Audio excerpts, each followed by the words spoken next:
As you know, most renewable energy stocks and their investors had a dismal year this year. High rates, environmental opposition, lower natural gas prices, you name it. It largely hit the industry, but there is some hope out there for investors. By the way, not the least of which, one of my big four predictions for the year, which is solar stocks will outperform the S&P 500 next year. Pippa Stevens joining us now to tell me why I'm right. Well, Ryan. People think they're like, you hate solar. No, I hated solar when it didn't make sense. Now it's cheap.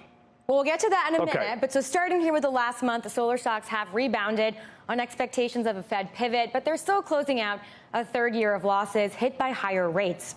The TAN Fund and iShares Global Clean Energy Fund down more than 20% and seeing their largest outflows since launching 15 years ago. But 2023 also saw record solar installations. So how can both of those be true?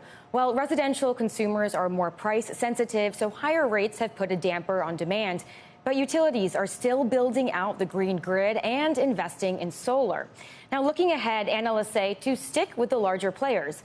Goldman and Cowen both like First Solar and Shoals Technologies, with JP Morgan pointing to tracker companies Array and Nextracker.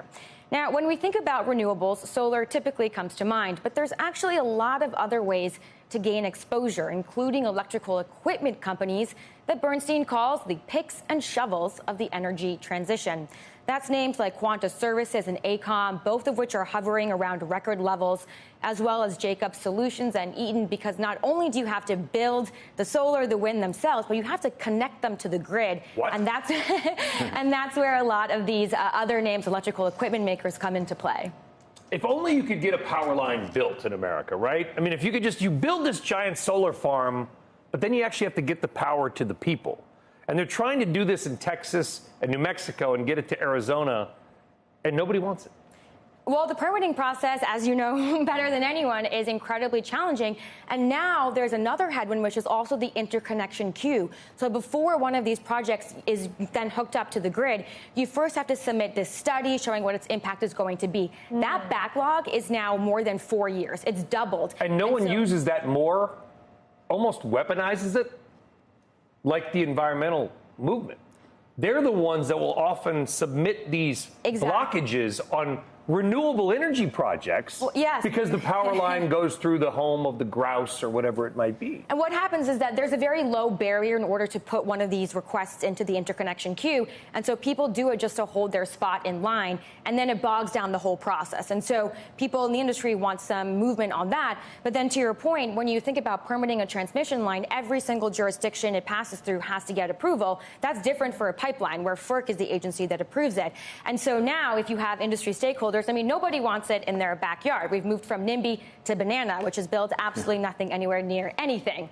And so that is the prevailing, ethos kind of across the country in some cases. But I think Cowen likes, and one of the reasons I was predicting some, and I'm not going to name stocks, it's Jim's job, it's not mine, but you referenced the Cowen report, and they talk about utility scale solar versus residential. And that's the difference, right, Pippa, which is that, if the Picker family wants to put a solar panel to power their Tesla Powerwall and your Model S, or whatever you guys are driving these days, that's very different than building a giant solar farm to do a neighborhood. And Cowen likes for solar because they like the utility scale, which can get funded.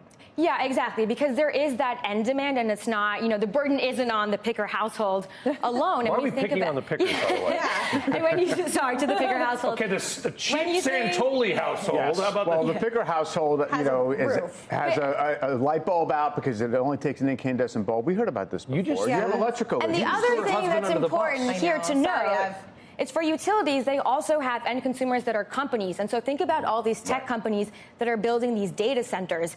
The lowest hanging fruit for companies that want to cut their emissions is green power. And so there is very steady demand there. And so for utilities, they still have that customer. They can still pass along those higher costs. For a consumer, you might be a little more price sensitive and you say, you know what, I'm going to wait for rates to come down before I decide to put panels on my rooftop.